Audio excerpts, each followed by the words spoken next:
है कि काफी लंबे समय से हिंदी कविता में कोई बड़ा मोड़ आता हुआ दिखाई नहीं दे रहा है। ऐसा लग रहा है जैसे पिछले 30 वर्षों से या 40 वर्षों से एक ही जैसी कविता लिखी जा रही है।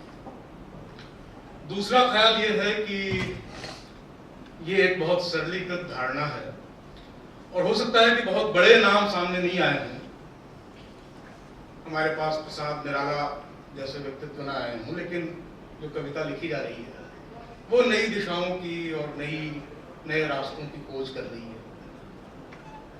समय बहुत बदल गया है। हमने जो विषय रखा है उसमें उसका संकेत है कि बदलती हुई दुनिया में हिंदी कविता के 25 साल। पिछले 25 सालों में दुनिया किस तरह से बदली है और हमारा देश किस तरह से बदला है, कितनी तेजी से बदला है, इसके विस्तार में जाने की यहाँ कोई जरूरत नहीं है। उससे हम लोग परिचित भी हैं, उसमें शरीक भी हैं, उसे आगे भी बढ़ा रहा हूं। हम आज देखना ये चाहते हैं कि आखिर हिंदी कविता ने इन तब्दीलियों का सामना किस रूप में किया। हम इसको किन्हीं पीढ़ियों या दशकों के बीच की बहस या कलह के रूप में नहीं रखना चाहते हैं, क्योंकि हिंदी कविता में इस समय अनेक पीढ़ियां एक साथ सक्रिय हैं और वो समय की चुनौतियों का अपने अपने तरीके से एक साथ सामना कर रही हैं। पहले से जो लोग कविता लिखते आए हैं उनकी कविता में भी उसका दबाव और उससे आई हुई तब्दीलियां दिखाई पड़ रही हैं। तो ये हमने सोचा कि बजाय हम इस तरह का कोई बंटवारा अपने दिमाग में रख के चलें, हम सामान्य रूप से इस बात की चर्चा करें कि क्या चीजें बदल रही हैं और कविता उसके साथ कैसे बदल रही है या क्या सलूक कर रही है, या उस समय कविता के साथ क्या सलूक कर रहा है। तो ये तो एक परिचय था आज की बातचीत का। मैं सीधे बातचीत की शुरुआत करना चाहता हूं। शुरुआत में मैं जो प्रश्न एक रखना चाहता हूं संक्षेप में, और उसके क्रम में और बहुत सारे प्रश्न आएंगे, वो ये है कि लिखना और कविता खुद इनकी भूमिकाएं बदली हैं।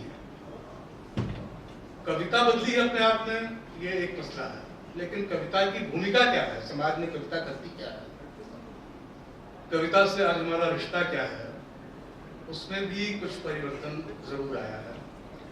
मुझे याद है, आप सबको केदारनाथ सिंह जी की वो मशहूर पंक्तियां याद होंगी कि हमारे समय का मुहावरा है, फर्क नहीं पड़ता। जहां लिखा है सड़क वहां कुछ और लिख दो, उससे कोई फर्क नहीं पड़ता।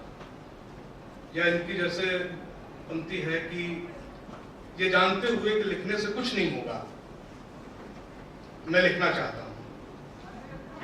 यानी कवि को संशय है कि उसके लिखने से कुछ होगा कि नहीं होगा, और कहीं उसको लगता है कि शायद कुछ होगा नहीं लिखने से, फिर भी मुझे लिखना है, मैं लिखना चाहता हूं। ऐसे ही राजेश जी की भी कविता मुझे याद आती है जिसमें वो कहते हैं कि डायरी लिखना कितना कठिन हो गया है एक कवि के लिए, डायरी लिखना, क्योंकि जब आप कुछ लिखते हैं तो चीजें सच्चाई की जगह रूपक में बदलने लगती हैं, यानी किसी तरह से वो सच्चाई को गड्ढमड्ढ करने लगती है। तो लिखने को लेकर एक संशय था,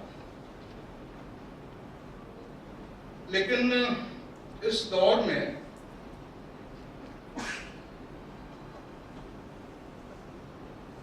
ये चीज बदली है। जैसे सविता जी की कविता एक है जो मुझे याद आती है, जिसमें वो कहती हैं कि कविता से कहती हैं कि तुम्हें लिखना बदल लेना है इस जीवन को दूसरे जीवन से, एक स्वप्न को दूसरे से, या फिर इस जीवन को स्वप्न से।